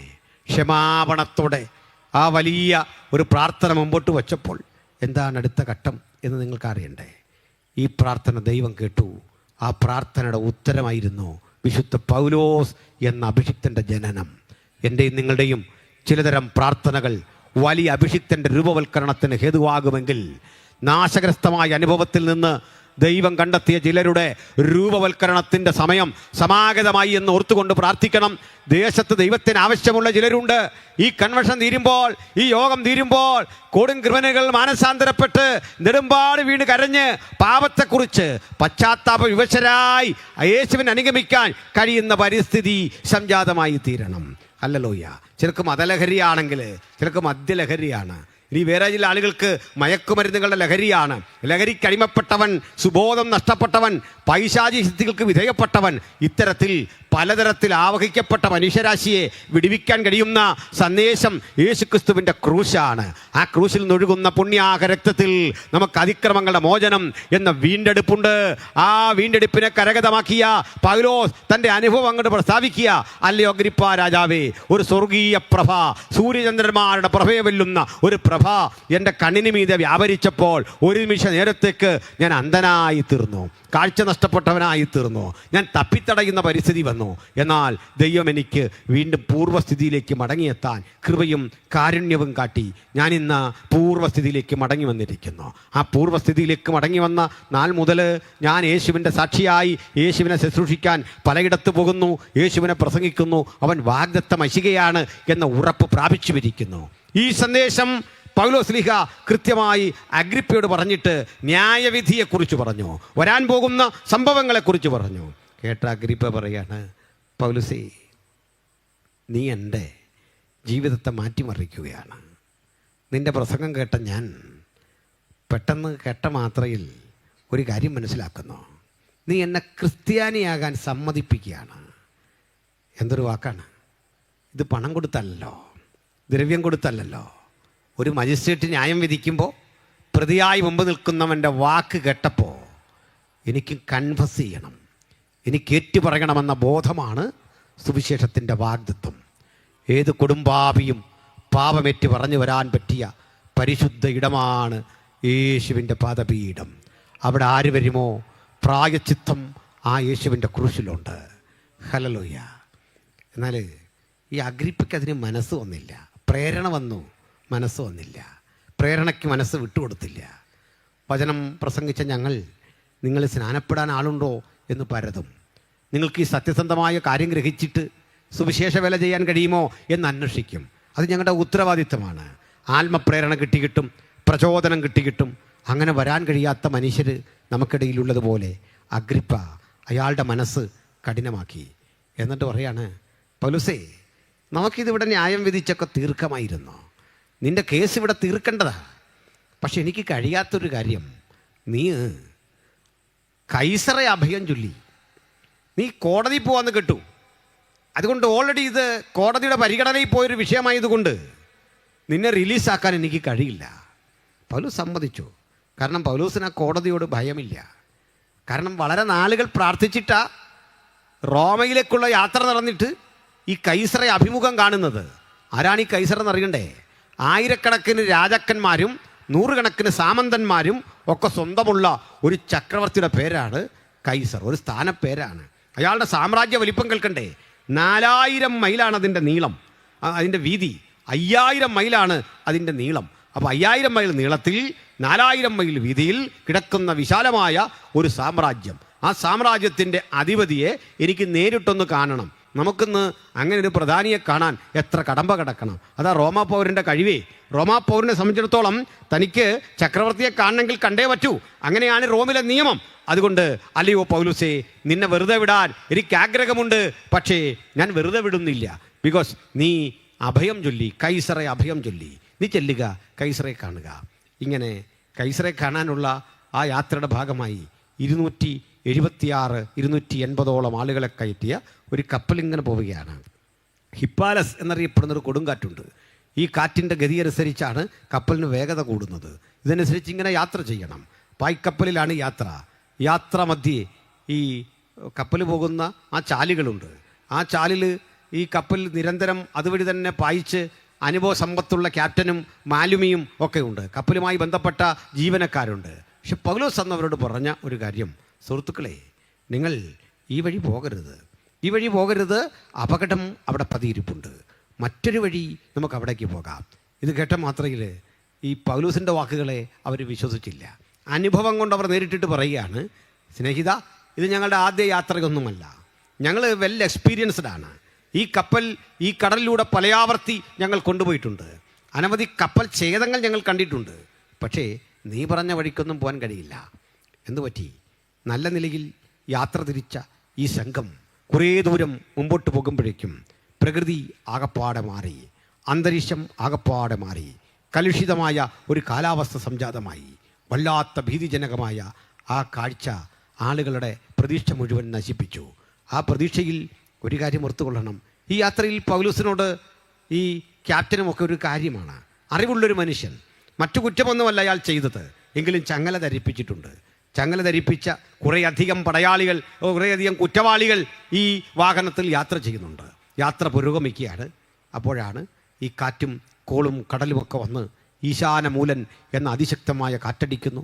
കപ്പൽ ആടി ഉലയുന്നു.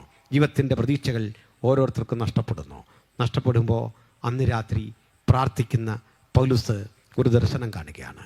ആ ദർശനം കണ്ടിട്ട് സന്തോഷചിത്തനായി ഉണർന്ന് ആ സന്ദേശം അവരോട് പറയുകയാണ്, അല്ലയോ ക്യാപ്റ്റൻ, അല്ലയോ കപ്പൽ ജീവനക്കാരെ, നിങ്ങൾ എൻ്റെ വാക്ക് കേട്ടനുസരിക്കാതെ ഈ വിധം ഒരു വഴി തിരഞ്ഞെടുത്തതാണ് ആപത്തിന് ഹേതു.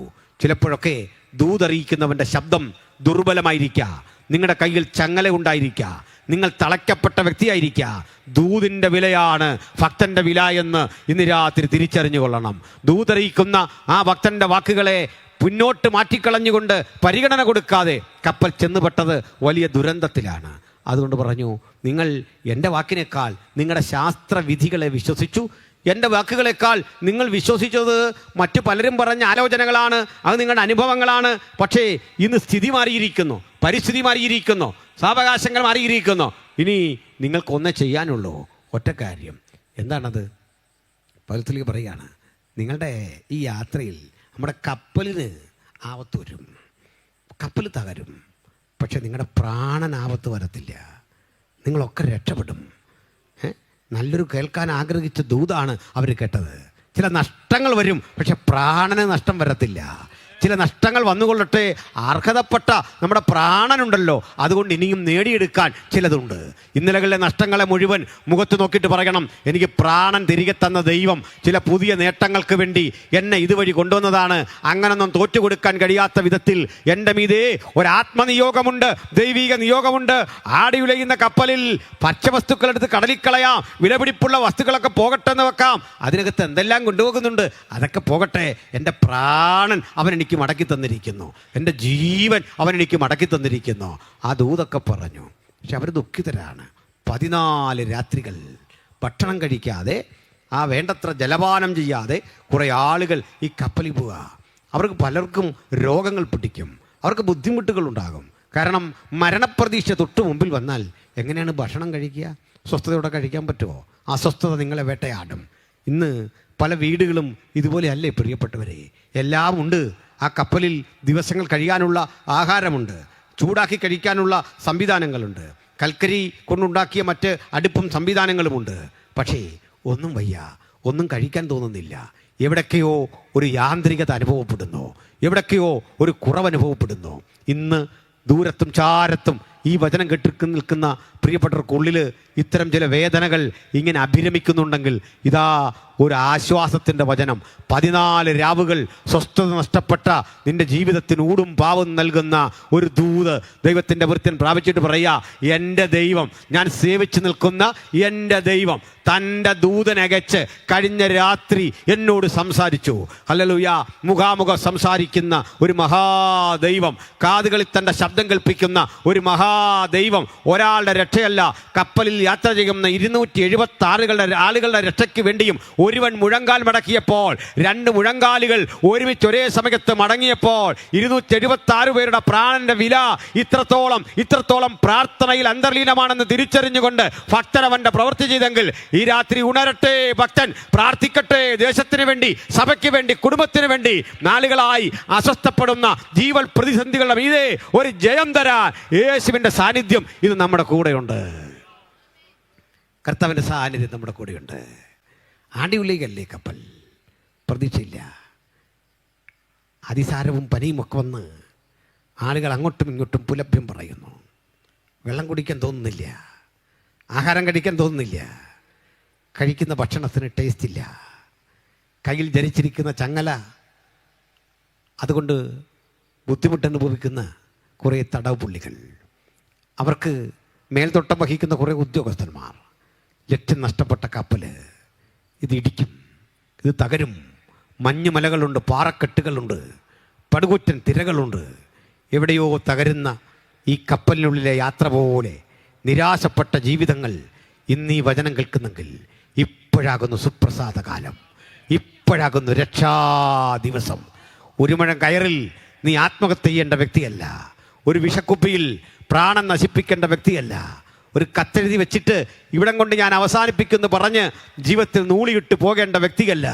പലരും എഴുതി തള്ളിയ ഇടത്ത് നിന്ന് കരുത്തോടെ ശക്തിയോടെ അതിജീവിച്ചു വരാൻ ഒരു ദൈവകൃപ ഇന്ന് രാത്രി നിന്റെ മീതെ വ്യാപരിക്കുക, കുടുംബത്തിന് മീതെ വ്യാപരിക്കുക.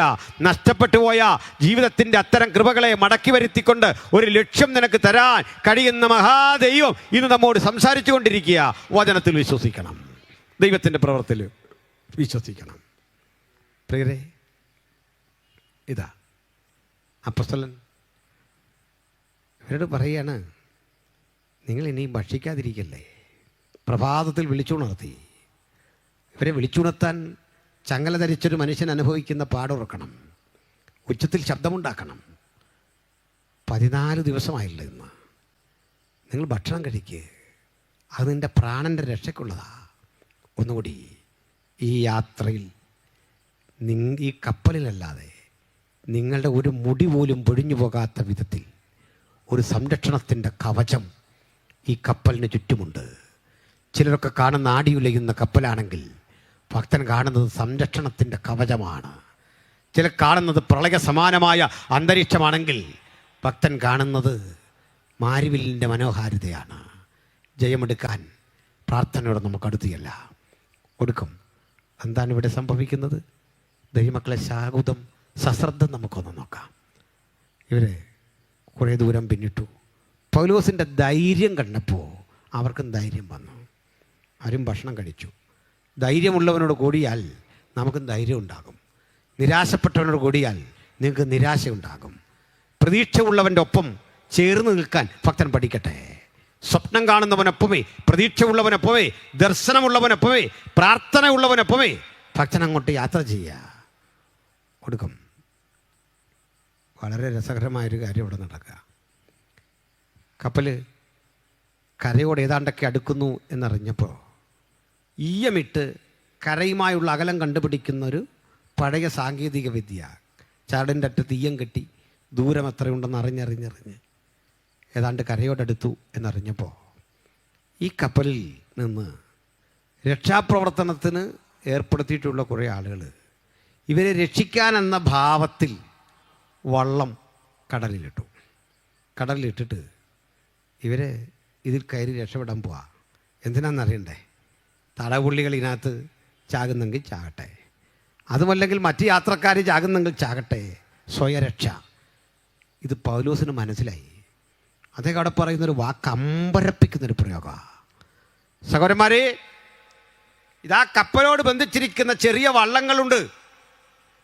ആ വള്ളങ്ങൾ ഇവർക്ക് വെള്ളത്തിലെടുത്തിട്ടിരിക്കുക. എന്നിട്ട് കയറിൽ പിടിച്ചിറങ്ങി അവർ മാത്രം രക്ഷപ്പെടാനുള്ള ട്രിക്ക. അവരിതിൽ കഴിഞ്ഞല്ലാതെ നിങ്ങൾക്ക് രക്ഷപ്പെടാൻ കഴിയില്ല. അതുകൊണ്ട് ആ കയറ് വെട്ടിക്കളയുക. ഒരു കയറ് വെട്ടിക്കളഞ്ഞു. അവിടുത്തെ ഒരു പദപ്രയോഗം എന്നെ അമ്പരപ്പിച്ചേ. 276 പേര് യാത്ര ചെയ്യുന്ന കപ്പലിൽ പൗലോസ്ലീഹ പറയുക, ഈ കപ്പലിൽ ഇപ്പോൾ ഉള്ള വള്ളങ്ങളുണ്ടല്ലോ, രക്ഷാപ്രവർത്തനത്തിന് വേണ്ട വള്ളങ്ങൾ, അത് കയറുമായി ബന്ധിച്ചിരിക്കുക. അത് വെട്ടി ആ വള്ളം പൊക്കോട്ടെ. ഇവരെ കപ്പലിനെ നിയന്ത്രിക്കാനില്ലെങ്കിൽ അടുത്ത് സംഭവിക്കുന്ന ഇതിലും വലിയ ദുര്യോഗമാ. അടുത്ത വാക്കാ ശ്രദ്ധിക്കേണ്ടത്. അവർ കപ്പലിൽ കഴിഞ്ഞല്ലാതെ നിങ്ങൾക്ക് രക്ഷപ്പെടാൻ കഴിയില്ല. എന്നാൽ പിന്നെ പറയേണ്ടത് നമുക്കെന്നല്ലേ? നമ്മളെല്ലാം ഇതിൽ യാത്ര ചെയ്യല്ലേ, നമുക്കെന്നാ പറയണ്ടേ, നമ്മളെല്ലാം പോക്കാന്നാ പറയണ്ടേ. പക്ഷെ പൗലോസ് പറയുക, അവരിതിൽ നിന്നല്ലാതെ നിങ്ങൾക്ക് രക്ഷപ്പെടാൻ കഴിയില്ല. എന്താ കാര്യം? ഞാൻ സേവിച്ച് നിൽക്കുന്ന എൻ്റെ ദൈവം കഴിഞ്ഞ രാത്രി എൻ്റെ അരികിൽ വന്നൊരു ദൂത് പറഞ്ഞു, നീ കൈസറുടെ മുമ്പിൽ നിൽക്കും. ഞാൻ കൈസറുടെ മുമ്പിൽ നിൽക്കുമെന്ന് സ്വർഗത്തിലെ ദൈവം ഒരു ദൂത് പറഞ്ഞെങ്കിൽ, ഒരു പ്രവചനം പറഞ്ഞെങ്കിൽ, കപ്പലല്ല എൻ്റെ രക്ഷ, കെട്ടുവള്ളമല്ല എൻ്റെ രക്ഷ, എന്നെ അക്കരെ എത്തിക്കുമെന്ന് പറയുന്ന കപ്പിത്താനോ മാലുമിയോ അല്ല എൻ്റെ രക്ഷ. എൻ്റെ രക്ഷ ഉയരത്തിൽ നിന്ന് വരുന്നു, എൻ്റെ രക്ഷ സർവേശ്വരിൽ നിന്ന് വരുന്നു, എൻ്റെ രക്ഷ വാഗ്ദത്തങ്ങളുടെ രക്ഷയാണ്, എൻ്റെ രക്ഷ പ്രവചനത്തിൻ്റെ രക്ഷയാണ്, എൻ്റെ രക്ഷ ദൂതിൻ്റെ രക്ഷയാണ്. പക്ഷെ നിങ്ങൾക്കതില്ലാത്തതുകൊണ്ട് ഇവരെ രക്ഷപ്പെടാൻ അനുവദിക്കരുത്. ഇവരെല്ലാം കരക്കേറി. കരക്കെല്ലുമ്പോൾ നാട്ടുകാരെല്ലാം ഓടി വന്നു. ഈ അവസ്ഥ കണ്ടു. ചെറിയ തടിക്കട്ടയും കപ്പലിൻ്റെ അവശിഷ്ടങ്ങളും ഇതിലൊക്കെ ഒരു വിധത്തിൽ കരക്കേറിയ മനുഷ്യരാ. കനത്ത ശൈത്യമാണ്. ഈ മനുഷ്യരെ അവർക്ക് വെള്ളമൊക്കെ കൊടുത്തു, ഭക്ഷണമൊക്കെ കൊടുത്തു, സംരക്ഷിച്ചു. കിടുകിടുക്കുന്ന തണുപ്പിൽ തീയിട്ടു. ആ തീ കൊട്ടി ഇവർ ചുറ്റുമിരുന്ന് കായുകയാണ്. 276 പേരെ സൽക്കരിക്കണമെങ്കിൽ ആ നാട്ടുകാർ എത്ര നല്ല മനുഷ്യരാണ്, എത്ര ശ്രമം നടത്തണം. കൊടുക്കും. ഈ തീ കൊട്ടുന്നതിൻ്റെ ഇടയിൽ പൗലോസ് പോയിട്ട് കുറേ ഇലകൾ, ചപ്പും കരിയിലൊക്കെ വാരിക്കൊണ്ടുവരിക. ഇത് വാരിക്കൊണ്ടുവന്ന് തീക്കുള്ളിലേക്ക് ഇടും. നമ്മളൊക്കെ ചെയ്യുന്ന, പഴയ കാലത്തൊക്കെ ചെയ്യുന്ന രീതി. തീ ആളിക്കത്തുകയാണ്. ഈ കൂടെ ജിജ്ഞാസ നിറഞ്ഞ ഒരു കാഴ്ച ആളുകൾ കാണാണ്. ആ മനുഷ്യൻ്റെ കയ്യിൽ ഒരു പാമ്പ് കടിക്കുന്നു. വിഷമുള്ള പാമ്പാണ്. അണലിയാണ് കടിക്കുന്നത്. അണലി രക്തദാഹിയാണ്. അത് രക്തം കുടിക്കും. നമ്മുടെ ശരീര രോമകൂപങ്ങളിൽ കൂടി രക്തം പുറത്തു വരും. വളരെ പെട്ടെന്ന് ആൾ മരിക്കും. വളരെ പെട്ടെന്ന് അതിൻ്റെ ബ്ലഡ്, അതിൻ്റെ എന്താ പറയുക, എഫക്റ്റ് ഉണ്ടായിട്ട് വെനം ശരീരത്തിൽ വ്യാപരിച്ചിട്ട് നമ്മുടെ നെർവസ് സിസ്റ്റം അതൊക്കെ പെട്ടെന്ന് തകരും. നമ്മുടെ വെയിൻ അതെല്ലാം പ്രവർത്തന രഹിതമായി തീരും. ആകെ നമ്മളെ അത് സ്തംഭിപ്പിച്ച് കളയും. എത്ര വേഗത്തിലാണ് നമ്മുടെ കിഡ്നി ഫെയിലാകുന്നത്, കണ്ണുകളുടെ കാഴ്ച കുറയുന്നത്. ഒറ്റവാക്കി പറയാം, അപകടകാരിയായ ഒരു പാമ്പാണ് അണലി. അത് കൊത്തി അതിങ്ങനെ കടിച്ച് തൂങ്ങിക്കിടക്കുകയാണ്. പരമാവധി രക്തം കുടിച്ചെടുക്കുകയാണ്. ആട്ടെ, ഒരു വിശ്വാസിയാണ് ഇത് കരുതി പാമ്പ് കടിച്ചാൽ ആൾ ചാകാതൊന്നുമിരിക്കില്ല. നമ്മളെ കടിച്ചാലും മറ്റുള്ളവരെ കടിച്ചാലും പൗലോസിനെ കടിച്ചാലും ആൾ മരിച്ചു പോകും. അല്ലെങ്കിൽ കടിയുടെ ഗൗരവം അനുസരിച്ച് ആപത്തെങ്കിലും വരും. അത് പ്രകൃതിയുടെ നിയമമാണ്. അങ്ങനെയെങ്കിൽ പൗലോസിനെ കടിച്ച് കുടയുന്നു. അദ്ദേഹമാകട്ടെ ഒന്നും ചെയ്യാതെ ഈ പാമ്പിനെടുത്ത് തീയിലേക്ക് ഇട്ട് കളയുന്നു. തീയിലേക്ക് ഇടുമ്പോൾ ആളുകളൊരു കമൻറ്റ് പറയുകയാണ്, നീതി ദേവത ഇയാളെ ജീവിക്കാൻ അനുവദിച്ചില്ല. ഇയാളെ ഇത്രയും കുറ്റവാളികൾക്കിടയിൽ നിന്ന് രക്ഷപ്പെട്ട് കരയ്ക്ക് കയറി, എന്നിട്ടും ഇതാ ഈ പ്രതിസന്ധി രൂപപ്പെട്ട് വരുമ്പോൾ ഈ മനുഷ്യനൊരു കുലപാതകനാണ്, ഈ മനുഷ്യനൊരു ദുഷ്ടനാണ്. കാരണം രക്ഷപ്പെടാനുള്ള അവസരം കിട്ടിയിട്ടും ദാ പാമ്പ് ഇയാളെ കടിച്ചു കൊല്ലാൻ തുടങ്ങുന്നു. അയാൾ ചീർത്തു വീഴും. അയാളുടെ കണ്ണുകൾ തുറിച്ചു വരും. അയാളുടെ രോമകൂപങ്ങളിലൂടെ ബ്ലഡ് പുറത്തു വരും. അയാൾ രക്തം ഛർദ്ദിക്കും. അയാളിവിടെ മരിച്ചടങ്ങും. പ്രതീക്ഷയോടെ നിൽക്കുക. ഇതാണ് ലോകം. എപ്പോഴും കമൻ്റ് പറയുന്ന ലോകം കാഴ്ചകളാൽ വിധിക്കുമ്പോൾ ഹൃദയങ്ങളെ വിധിക്കുന്ന ഒരു നല്ല ദൈവം നമുക്കായി ജീവിക്കുന്നു. ഒരു നല്ല ദൈവം നമുക്കുള്ളതോർത്ത് നമുക്ക് ദൈവത്തിന് മഹത്വം അർപ്പിക്കാം. പ്രിയപ്പെട്ടവരെ, വേദനിക്കുന്ന ഭാരപ്പെടുന്ന ജീവിതങ്ങളുടെ നടുവിൽ പൗലോസ്ലീഹ മരിച്ചു വീഴുമെന്ന പ്രതീക്ഷയോടെ കാത്തിരിക്കുമ്പോൾ അവനൊന്നും ഭവിച്ചില്ല. ഒന്നും സംഭവിക്കാത്ത അതിജീവനം എങ്ങനെ കിട്ടിയെന്നറിയണ്ടേ? പാമ്പിന് വിഷമില്ലാഞ്ഞിട്ടല്ല. പൗലോസ് ഒരു ദൂതനൊന്നുമല്ല. നിങ്ങളെപ്പോലെ എന്നെപ്പോലെ ഒരു സാധാരണ മനുഷ്യൻ. പക്ഷെ എന്താ കാര്യം? വാഗ്ദത്തം കൂടെയുള്ളവനെ കൊലപ്പെടുത്തി തകർക്കാൻ ഒരണലിക്കും സാധിക്കയില്ല. നീ കൈസറുടെ മുമ്പാകെ നിൽക്കുമെന്ന് ഒരു ദൂത് ജീവിതത്തിലുണ്ടെങ്കിൽ, മരണതുല്യമായ പ്രതിസന്ധി ജീവിതത്തിൻ്റെ തൊട്ടു മുമ്പിൽ വന്നു നിൽക്കുമ്പോൾ തലനാരിഴക്കത് മാറിപ്പോകാൻ കാരണമെന്താ? ഒരു വാഗ്ദത്തം നിന്റെ മീതെ, ഒരു പ്രവചനം നിന്റെ മീതെ, ഒരാലോചന നിന്റെ മീതെ. സ്നേഹിത, നീ പ്രാപിച്ചെടുത്ത ദൂതിന്റെ ബലത്തിലാ ഇന്ന് ജീവിച്ചിരിക്കുന്നത്. പ്രാപിച്ചെടുത്ത ആലോചനയുടെ ശക്തിയിലാ ഇന്ന് ജീവിച്ചിരിക്കുന്നത്. പ്രാപിച്ചെടുത്ത ദൈവകൃപയാ ഭക്തന്റെ ശക്തി. ആ ശക്തി ജീവിതത്തിൽ സാധിച്ചെടുത്ത് നമുക്ക് പറയാം, ഈ അത്യന്ത ശക്തി നമ്മുടെ സ്വന്തമല്ല, ദൈവത്തിൻ്റെ ദാനമത്രയെന്ന് വരേണ്ടതിന് പകരപ്പെട്ടിരിക്കുന്നത് ഈ മൺകൂടാരങ്ങളിൽ, നമ്മുടെ മൺകൂടാരങ്ങളിൽ പകരപ്പെട്ടിരിക്കുന്ന അത്യന്ത ശക്തിയുടെ വ്യാപാരം കൊണ്ട് പൗലോസ്ലീഹ എന്ത് ചെയ്തു? ഇതിനെ കുടഞ്ഞു കളഞ്ഞു. മുമ്പേ പറഞ്ഞ ആളുകളെല്ലാം കൂടെ പറഞ്ഞു, ഇദ്ദേഹം ഒരു വലിയ മനുഷ്യനാട്ടോ, ഇദ്ദേഹം ഭക്തനായൊരു മനുഷ്യനാണ്. ആദ്യം പറഞ്ഞത് തള്ളിയ പോലെ ഇതിനും ഗൗരവം കൊടുക്കരുത്. നാട്ടുകാരൻ പലതും പറയും, ലോകം പലതും പറയും. അവഹേളിക്കുമ്പോൾ തള്ളിക്കളഞ്ഞ പോലെ പ്രശംസകളെയും തള്ളിക്കളയാൻ പഠിക്കണം. ചിലതരം പ്രശംസകളും നമുക്ക് ആവശ്യമില്ല. നാഥന് ക്രൂശുമരം വിധിച്ച ലോകം തരുന്ന പ്രശംസ അതൊക്കെ താൽക്കാലികമാണ്. നാഥന് മുൾമുടി നൽകിയ ഈ ലോകം നമുക്ക് തരുന്ന പ്രശംസകളൊക്കെ താൽക്കാലികമാണ്. നമുക്ക് വേണ്ടത് സ്വർഗീയ പ്രത്യാശയാണ്, ദൈവത്തിൻ്റെ കൃപയാണ്, ദൈവത്തിൻ്റെ കാരുണ്യമാണ്. ലോകപ്രകാരമുള്ള ആദരവുകൾക്കൊക്കെ അപ്പുറത്ത് എൻ്റെ ദൈവം എന്നെ കാണുന്നു എന്ന ബോധ്യമാണ്. എന്തിനാ പറഞ്ഞേ ബഹുമാനരി? സുവിശേഷം ഇങ്ങനെയുള്ള കഷ്ടതകളിലൂടെ പ്രാപിച്ച, ഈ വേദനകളിലൂടെ പ്രാപിച്ചതാ. അതിൻ്റെ പരിണിതിയെക്കുറിച്ച് പറഞ്ഞ് ഞാൻ അവസാനിപ്പിക്കാം. അപ്പോഴേക്ക് സമയമെത്തും.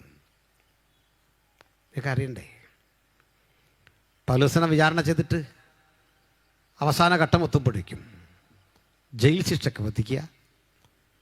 ആ ജയിൽ ശിക്ഷയ്ക്കുള്ളിൽ അത് നമ്മളിന്ന് കേൾക്കുന്ന പോലെ സുഖമുള്ള ഒരു കാര്യമല്ല. ഏതാണ്ട് 4 അടി നീളത്തിൽ 4 അടി വീതിയിൽ സമചതുരമുള്ള ഒരു കുഴിയാണ് റോമിലെ ജയിൽ എന്ന് പറയുക. ഒരു കുഴിക്ക് ആഴമുണ്ട്, ഒരു 20 അടി വരെ വരും. ഞാൻ ഇത്തരം ചില ജയിലുകൾ നേരിട്ട് കണ്ടിട്ടുള്ള ഒരു മനുഷ്യനാണ്. അത് തൂക്കനായിട്ട് ഇങ്ങനെ പണിതിരിക്കുകയാണ്. നമുക്ക് പിടിച്ചു കയറാനൊന്നും വഴിയില്ല.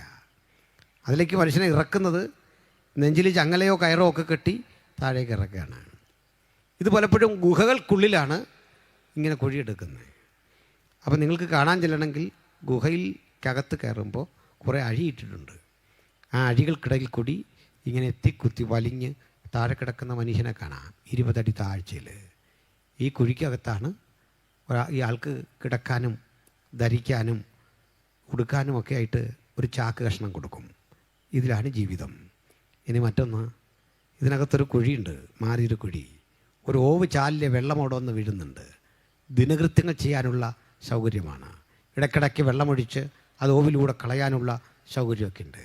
അത്തരം വൃത്തിഹീനമായ ഒരു പരിസരത്താണ് ദീർഘവർഷങ്ങൾ ഈ സുവിശേഷത്തിന് വേണ്ടി പോരാടിയ ഒരു ദൈവവൃത്തിനെയും കൊണ്ടിട്ടത്. നിങ്ങൾക്ക് അത് മനസ്സിലാകുന്നതോർത്ത് ദൈവത്തെ സ്തുതിക്കുന്നു. ഹല്ലേലൂയ. ഇവിടെ പാടുന്ന കുഞ്ഞുങ്ങളുണ്ട്. നാളെയും കർത്താവിൻ്റെ ദിവസം വരും. ഞാനിന്ന് വരുന്നത് വടക്കാഞ്ചേരി എന്നൊരു സ്ഥലത്തു നിന്നാണ്, തൃശ്ശൂർ ജില്ലയുടെ അങ്ങേയറ്റം. ഒരു ഫ്യൂണറലിന് പോയതാണ്. ഓടിയെത്താൻ പറ്റുമെന്നൊന്നും അറിയില്ലായിരുന്നു. നല്ല തിരക്കിൽ നല്ല കഷ്ടപ്പെട്ട് വണ്ടി അതിവേഗത്തിൽ ഓടിച്ചൊക്കെയാണ് ഇവിടെ എത്തിയത്. ഈ പാട്ട് പാടുന്ന കുഞ്ഞുങ്ങൾ, കീബോർഡ് വായിക്കുന്നവർ, പ്രസംഗിക്കുന്നവർ, അല്ലെങ്കിൽ ഇങ്ങനെ എന്തെങ്കിലുമൊക്കെ സേവനം ചെയ്യുന്ന ഒരാൾ, അയാളുടെ സേവനത്തിന് ഒരു കോൾ ഷീറ്റ് ആവശ്യപ്പെടുന്നത് തെറ്റാണോ? തുറന്ന് ചോദിക്കുക ഷർജൻ പാസ്റ്ററെ. ഞാൻ പ്രസംഗിക്കാൻ വന്നു, എനിക്ക് ഇന്ന കാര്യമൊക്കെ ചെയ്താൽ കൊള്ളാം, ഇത്ര കിലോമീറ്റർ നിന്ന് വന്നാണ്, വണ്ടി ഓടിക്കാനൊരു സഹോദരനുണ്ട്, എനിക്ക് ചിലവുണ്ട്, എന്നിട്ട് ഞാനൊരു കോൾ ഷീറ്റ് ചോദിക്കുന്നത് തെറ്റുണ്ടോ? ഉണ്ടെന്ന കീബോർഡ് കൊണ്ടുവന്ന ആളിന്, കമ്പോസർ വായിക്കുന്ന ആളിന്, സാക്സോഫോൺ ഉണ്ടെങ്കിൽ പാട്ടുകാർക്ക് എൻ്റെ അഭിപ്രായം തെറ്റൊന്നുമില്ല. അയാളുടെ താലന്തിന് അയാൾ വില പറഞ്ഞതിന് എന്താ കുഴപ്പം? അയാൾ കഷ്ടപ്പെട്ടല്ലേ ഇതൊക്കെ കൈകാര്യം ചെയ്യുന്നത്. അന്നേ പാടാ അതൊക്കെ ചെയ്യാൻ. ആ ടാലൻ്റ് വിലമതിക്കണം. ഒരു പ്രസംഗത്തിന് നല്ല കഷ്ടപ്പാടുണ്ട്, അത് വിലമതിക്കണം. പക്ഷെ ഒരു കാര്യമുണ്ട്, അത് മിനിസ്ട്രിയാണ് എന്ന് പറയാൻ പാടില്ല. മനസ്സിലായില്ല? അയാളുടെ താലന്താണത്. പിടികിട്ടിയ നിങ്ങൾക്കില്ല. ഞാൻ അതുകൊണ്ട് പറയും അവർക്ക് വേണ്ട പരിഗണന കൊടുക്കണം. ബട്ട് അവരുടെ മിനിസ്ട്രി ആണെന്ന് എന്നോട് പറഞ്ഞാൽ സമ്മതിക്കില്ല. ടാലൻ്റാണെന്ന് പറയണം. ടാലൻറ്റിന് വില പേശിക്കോളൂ, അത് മിനിസ്ട്രി അല്ല. പിന്നെ മിനിസ്ട്രി എന്ന് പറഞ്ഞ് കരഞ്ഞുകൊണ്ടൊന്നും പാടല്ല, കരഞ്ഞുകൊണ്ടൊന്നും പ്രസംഗിക്കില്ല. ഏത് പരിസ്ഥിതിയിലും പൊരുത്തപ്പെടുന്നതാണ് ശുശ്രൂഷ. എനിക്ക് സന്തോഷമില്ല, എന്നതാ കാണിച്ചു തരുന്നത്. ഇപ്പോൾ ബോധ്യപ്പെടുത്തി തരാം. പൗലോസ് ഇതിനകത്ത് കിടക്കുമ്പോൾ എഴുതിയ കുറേ പുസ്തകങ്ങളുണ്ട്. അത് തിമത്യോസിൻ്റെയും തീത്തോസിൻ്റെ ഒക്കെ ലേഖനങ്ങളാണ്. ആ ലേഖനങ്ങൾ പിറവി കൊള്ളുന്നത് ഇത്തരം ജയിലിൽ കിടന്നുകൊണ്ടാണ്. ഇത് നമ്മുടെ പക്കലേക്ക് എത്തിച്ചു തരാൻ, എഴുതിയെടുക്കാൻ ആളുകൾ വരണം. എഴുതിയെടുക്കുന്നത് ഇന്നത്തെ പോലെ A4 സൈസ് പേപ്പറും പേനൊന്നുമില്ല. പകരമുള്ളത് മൃഗങ്ങളുടെ തോല് സംസ്കരിച്ചെടുത്ത് പ്രത്യേക ആംഗിളിൽ കട്ട് ചെയ്ത് പേപ്പർ ഷീറ്റ് പോലെ ആക്കി അതിലെഴുതുന്നത്. അപ്പോൾ എപ്പഫ്രാഡിറ്റസ് അല്ലെങ്കിൽ തീത്തോസ്, അതല്ലെങ്കിൽ സ്വസ്തനസ്, ഇങ്ങനെയൊക്കെയുള്ള ചില ആളുകളാണ് എഴുതാൻ വരുന്നത്. എഴുതാൻ ഈ ജയിലിൽ കയറണമെങ്കിൽ പടയാളികളുടെ പെർമിഷൻ വേണം, അവർ അനുവദിക്കണം. എത്ര ടൈം, അടുത്ത നാഴികമണി കേൾക്കുമ്പോഴേക്ക് നീ നിർത്തിപ്പോണം. അതൊക്കെ കണ്ടീഷനിൽ കയറുകയാണ്. 20 അടി താഴെ കിടന്നുകൊണ്ടൊരു മനുഷ്യൻ മുകളിൽ നിൽക്കുന്ന കൂട്ടുകാരനോട് പറയുകയാണ് എഴുതുക. അദ്ദേഹം ഇതെല്ലാം കേട്ടെഴുതുക. ഇത് ബൈബിളാകുമെന്നും നമ്മളിന്ന് പ്രസംഗിക്കുന്നൊന്നും ഈ രണ്ടുപേർക്കും അറിയില്ല. വാസ്തവം പറഞ്ഞാൽ ഏകാഗ്രതയോടെ പക്ഷെ ഒരു ജോലി ചെയ്യുക. ഇത് കഴിഞ്ഞിട്ട് പറയുകയാണ്, നീ ഇതുകൊണ്ട് എഫെസോസിൽ കൊടുക്കണം. എന്നിട്ട് ലവോദിക്കയ്ക്ക് ഞാൻ എഴുതിയ ലേഖനം മേടിച്ച് അവിടെ കൊടുക്കണം. നീ സഹോദരൻ മാർക്കോസിനെ വരുമ്പോൾ കൊണ്ടുവരണം. ഇത്യാദി കാര്യങ്ങളെല്ലാം കൊണ്ട് പറയുമ്പോൾ എഴുതാൻ നിൽക്കുന്ന പുള്ളി, നീ റോമാലേഖനം എഴുതുന്നത് ഇങ്ങനെയൊക്കെയാണ് കേട്ടോ. 16 അധ്യായമുള്ള റോമാലേഖനം എഴുതാൻ എത്ര തുകൽച്ചുരുൾ വേണമെന്ന് ആലോചിച്ച്, എത്ര സമയം സ്പെൻഡ് ചെയ്യണം. ഈ എഴുത്തുകാരൻ വന്നേ എഴുത്തെല്ലാം കഴിഞ്ഞ് പിരിയാൻ നേരം ഒരു വണ്ടിക്കാശ് കൊടുക്കാൻ പൗലോസിൻ്റെ ഇല്ല, ഒരു ചായക്ക് കാശ് കൊടുക്കാനില്ല. പോകുന്ന വഴിക്കൊരു ചായ കുടിച്ചു ഇല്ല. ഈ സ്വസ്ഥനേസൊക്കെ കോൾ ഷീറ്റ് ആവശ്യപ്പെട്ടിരുന്നെങ്കിൽ നമ്മളങ്ങനെ ഇവിടെ വരും. സന്തോഷമില്ല നിങ്ങൾക്ക്? ഈ പുസ്തകത്തിനൊന്നുള്ളതല്ല, എന്തെങ്കിലുമൊക്കെ കിട്ടിയാൽ നല്ലത്. സന്തോഷമില്ല നിങ്ങൾക്കല്ലേ? ഹല്ലേലൂയ. എന്തെങ്കിലുമൊക്കെ കിട്ടിയില്ലെങ്കിലും നല്ലത്. സന്തോഷമുണ്ടോ? കണ്ടോ, എല്ലാ സന്തോഷവും പോയി. സ്നേഹിത, നമ്മുടെ വഴി ഇവിടെ അല്ലെന്ന്. പോകുന്ന വഴിക്ക് നമ്മുടെ അനുഗ്രഹം, ചെല്ലുന്ന വഴിക്കുണ്ടോ നമ്മുടെ അനുഗ്രഹം. ഹല്ലേലൂയ. ചെല്ലുന്ന വഴിക്ക് നമ്മുടെ അനുഗ്രഹം നമ്മളെ നോക്കി തുടിക്കുന്നുണ്ട്, നമ്മളെ കാത്തിരിപ്പുണ്ട്. സംഘാടകരോടല്ല എൻ്റെ അനുഗ്രഹം, യോഗത്തിന് വിളിച്ചവരോടല്ല എൻ്റെ വഴികൾ. എനിക്ക് വേണ്ടി വിശാലമായ വഴിയൊരുക്കുന്നൊരു ദൈവിക വാഗ്ദത്തം ഹൃദയത്തിൽ ഞാൻ കാണുന്നുണ്ട്. നിങ്ങൾക്ക് വേണ്ടിയും പ്രവർത്തിക്കുന്ന ഒരു മഹാദൈവം. ഹല്ലേലൂയ. ഇന്നിതൊക്കെ മാറിയെന്നേ. ഈ കൺസെപ്റ്റൊക്കെ മാറിയപ്പോഴാണ് നമ്മുടെ പാട്ടിനും പ്രസംഗത്തിലും യോഗത്തിലും അനിവാര്യമായ ചൈതന്യം നഷ്ടപ്പെട്ടതെന്ന്. അതിനെ കൃത്രിമമായിട്ടൊക്കെ കൂട്ടാനുള്ള വിദ്യയാണ് നമ്മളിപ്പോൾ ചെയ്യുന്നത്. അങ്ങനെ ഉണ്ടാ. നമുക്ക് ജെനുവിനായിട്ടൊന്ന് തിരിച്ചു വരണം. സന്തോഷമാണോ? നമുക്കൊന്ന് തിരിച്ചു വരണം. ആ പാതയിലൂടെ ഒന്ന് തിരിച്ചു വരണം. ആ കഷ്ടതയിലൂടെ ഒന്ന് തിരിച്ചു വരണം. നേരാം വണ്ണം ഈ പുസ്തകത്തിന് വേണ്ടി നിൽക്കാൻ, വില കൊടുക്കാൻ തയ്യാറുള്ള ഒരു ജനത ഇന്ന് രാത്രി ഉണരണം ഇവിടെ.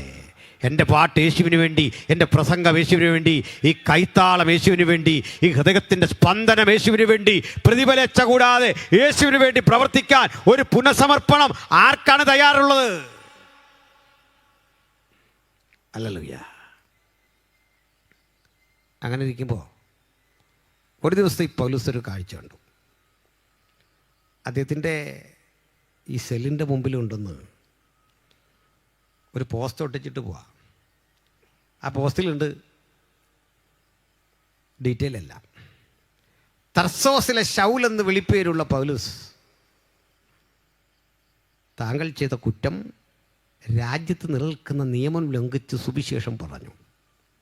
ശിക്ഷാ നടപടി ഈർച്ചവാളിനാൽ കൊല്ലുക, തടിയിറക്കുന്ന വാളിന്. റോമിലൊരു പ്രശ്നമുണ്ട്. ഈ ശിക്ഷ വിധിക്കുകയുള്ളൂ, എപ്പോഴാണെന്ന് പറയില്ല. നാളെ മുതൽ എപ്പോൾ വേണമെങ്കിലും തലയിറക്കാം. നീണ്ടുപോകാനാണ് സാധ്യത. നീണ്ടു പോകുന്ന ഘട്ടത്തിൽ പൗലോസ് ഒടുവിലെഴുതുന്ന 3 ലേഖനാണ് തിമോഥെയോസും തീത്തോസും. അതിൽ പറയാം, തിമോഥെയോസേ, നീ വേഗത്തിൽ എന്നെ കാണാൻ ഉദ്ദേശിക്കുക, ഉത്സാഹിക്കുക. നീ വരുമ്പോൾ ഞാൻ കർപ്പോസിൻ്റെ പക്കൽ വച്ചിട്ട് പോകുന്ന പുതപ്പും പുസ്തകങ്ങളും ചർമ്മലിഖിതങ്ങളും കൊണ്ടുവരണം. മറ്റൊന്ന്, മാർക്കോസ് എനിക്ക് പ്രയോജനമുള്ളവനാകിയാൽ അവനെയും കൊണ്ടുവരണം. ദൈവവൃത്തിന് അവസാനം ആവശ്യപ്പെട്ട ആകെക്കൂടിയുള്ള ഭൗതികമായ കാര്യം ബാങ്ക് ബാലൻസിനെ പറ്റിയല്ല, നല്ലൊരു ആഹാരം കഴിക്കണമെന്നല്ല. ആകെപ്പാടെ ആവശ്യപ്പെട്ടത് പുതപ്പും പുസ്തകങ്ങളും ചർമ്മലിഖിതങ്ങളും കൊണ്ടുവരണം. ചരിത്രം പറയുന്നത് ഇങ്ങനെയാണ്. കാലം കുറെ കഴിഞ്ഞ് ശീതകാലം കഴിയും മുമ്പ് വരാൻ ഉത്സാഹിക്കുക എന്ന വചനം പോലെ പൗലോസിനെ കാണാൻ ചെല്ലുന്ന തിമോഥെയോസിനെ കാത്തിരുന്നത് മറ്റൊരു സന്ദേശമായിരുന്നു. കാവലാൾ ചോദിച്ചു, നീ എന്തിനു വന്നു? പേരെന്താ? തിമോഥെയോസ്. എന്തിനാ വന്നേ? എൻ്റെ ഗുരുവിൻ്റെ ഒരു കത്തുണ്ടെന്ന് കാണാൻ. ഗുരുവിൻ്റെ പേര് തർസോസിലെ ശൗൽ എന്ന് വിളിപ്പേരുള്ള പൗലോസ്. നിൻ്റെ പേര് തിമോഥെയോസ്. തിമോഥെയോസ്, യു ആർ സോ ലേറ്റ്. നീ താമസിച്ചു പോയി. ഇന്ന് പ്രഭാതത്തിൽ സൂര്യോദയത്തിന് മുമ്പ് നിൻ്റെ ഗുരുവിനെ ശിരച്ഛേദം ചെയ്യാൻ അകലെ കാണുന്ന കുന്നിൻ ചരിവിൽ അതുവഴി ഒഴുകുന്ന 3 ജലധാരകൾ സംഗമിക്കുന്നൊരു സ്ഥലമുണ്ട്. അതിൻ്റെ അരികിൽ തടിയിറക്കുന്ന വാളിന് ഘട്ടം ഘട്ടം അറുത്ത് ആ ശരീരം പക്ഷികൾക്ക് ഇട്ടുകൊടുക്കും. അതൊക്കെ ഇപ്പോൾ കഴിഞ്ഞു കാണും. തിമോഥെയോസ്, നിൻ്റെ ഗുരു ഒരു നല്ല മനുഷ്യനായിരുന്നു. ഇതുവഴി പോകുന്ന തടവ് പുള്ളികളൊക്കെ ഞങ്ങളെ നോക്കി പരിഹസിച്ചും ചീത്ത പറഞ്ഞും മരണഭയം കൊണ്ട് സമനില വിട്ടും പോകുമ്പോൾ പ്രഭാതത്തിൽ കുളിച്ചു ശുദ്ധനായി മരണം വരിക്കാൻ ഇറങ്ങി പുറപ്പെട്ട നിൻ്റെ ഗുരുവിൻ്റെ മുഖത്തും പ്രത്യാശയുടെ സൂര്യോദയം ഞങ്ങൾ കണ്ടു. വചനം കേൾക്കുന്ന പ്രിയപ്പെട്ടവരെ, ഭക്തന് നേരിടുന്ന ഒരു വിപത്തും തകർച്ചയല്ല, ഒരു പുതുലോകത്തിലേക്കുള്ള കൺതുറക്കലാണതെങ്കിൽ പ്രത്യാശയുള്ളവരായി വേണം ഇന്ന് രാത്രി വചനം കേട്ട് നിങ്ങൾ ഓരോരുത്തരും മടങ്ങിപ്പോകാൻ. ഹല്ലേലൂയ. വിശുദ്ധന്മാർക്കൊരിക്കലായി ഫലമേൽപ്പിച്ച ഈ അതിവിശുദ്ധ വിശ്വാസത്തിൻ്റെ ചിന്താധാര ആ നിലയിൽ ഭക്തൻ്റെ കരുത്തിനെ വർദ്ധിപ്പിച്ചുകൊണ്ട് ഈ നാളുകളിൽ ദൈവത്തിന് വേണ്ടി അധികം നിൽക്കാൻ കഴിയുന്ന ഒരു പുത്തൻ നിയോഗത്തിന് നമ്മളെല്ലാം പ്രാപ്തരാക്കട്ടെ എന്ന് ഞാൻ പ്രാർത്ഥിക്കുകയാണ്. ആടികളിയുന്ന കപ്പലിൽ യാത്ര ചെയ്ത മനുഷ്യന് അവിടുന്ന് കിട്ടിയ വിടുതൽ, അടുത്ത ഘട്ടം അണലി കടിച്ച് കൊല്ലാൻ നേരം അവിടുന്ന് കിട്ടിയ വിടുതൽ. ജീവിതം മുഴുവൻ നമ്മൾ കാത്തിരിക്കുന്നത് വിടുതൽ വിടുതൽ എന്നൊരു പദത്തിന് വേണ്ടി മാത്രമാണെങ്കിൽ ഞാനൊന്ന് കൃത്യമായി പറയാം. ചിലപ്പോഴൊക്കെ അവൻ നമുക്ക് സൗഖ്യം തരും, ചിലപ്പോഴൊക്കെ അവിടെ നമ്മളെ ആശ്വസിപ്പിക്കും. ചില ഘട്ടങ്ങളിൽ അവിടുത്തെ കഷ്ടതയുടെ ഭാഗമാക്കാൻ, കഷ്ടനഷ്ടങ്ങളുടെ ഭാഗമാക്കാൻ അവൻ നമ്മെ തിരഞ്ഞെടുത്തെങ്കിൽ നാഥാ, സൗഖ്യവും സന്തോഷവും തന്ന നിനക്ക് ഞങ്ങൾക്ക് കഷ്ടത അനുഭവിപ്പാൻ നീയാണ് കൃപ തന്നതെങ്കിൽ അതിനെ സഹിപ്പാൻ വരം തരണമേ എന്നാണ് പ്രാർത്ഥിക്കേണ്ടത്. ഇന്നതൊക്കെ നഷ്ടപ്പെട്ട അനുഭവമായി മാറി. പക്ഷെ കഷ്ടതയ്ക്കൊരു ശക്തിയുണ്ട്. അത് പറഞ്ഞ് നമുക്ക് പ്രാർത്ഥിക്കാം. എന്താണ് ആ കഷ്ടതയുടെ ശക്തി? അത് അനുഭവിച്ചറിഞ്ഞ ആളുകൾ ക്രൂശിൻ്റെ ചുവട്ടിൽ നിൽപ്പുണ്ട്. ക്രൂശിൻ്റെ ചുവട്ടിൽ ഏതാനും ആളുകൾ നിൽക്കുന്നു. സഹോദരിമാരുണ്ട്. ക്രൂശിൻ്റെ അരികിൽ ധന്യനായ യോഹന്നാനുണ്ട്. യോഹന്നാൻ ഒരു കാഴ്ച കണ്ടു. കടലിൻ മീതെ നടന്നവൻ്റെ കാലുകളിൽ ആണിയടിച്ചിരിക്കുന്നു. കുഷ്ഠരോഗിയെ സൗഖ്യമാക്കാൻ കരം നീട്ടിയവൻ്റെ കരം ആണിയടിച്ച് ബന്ധനസ്ഥനാക്കിയിരിക്കുന്നു. ഞാൻ മാറോട് ചേർത്ത് കിടന്ന ആ യേശുവിൻ്റെ ശരീരം വിരാപ്പുറം കുത്തിത്തുളയ്ക്കപ്പെട്ടിരിക്കുന്നു. ഞാൻ പല ആവർത്തി സാന്ത്വനം കണ്ടെത്തിയ അവൻ്റെ ശിരസും നെഞ്ചുമൊക്കെ അടിയറ്റ് പുകഞ്ഞു പുളഞ്ഞിരിക്കുന്നു.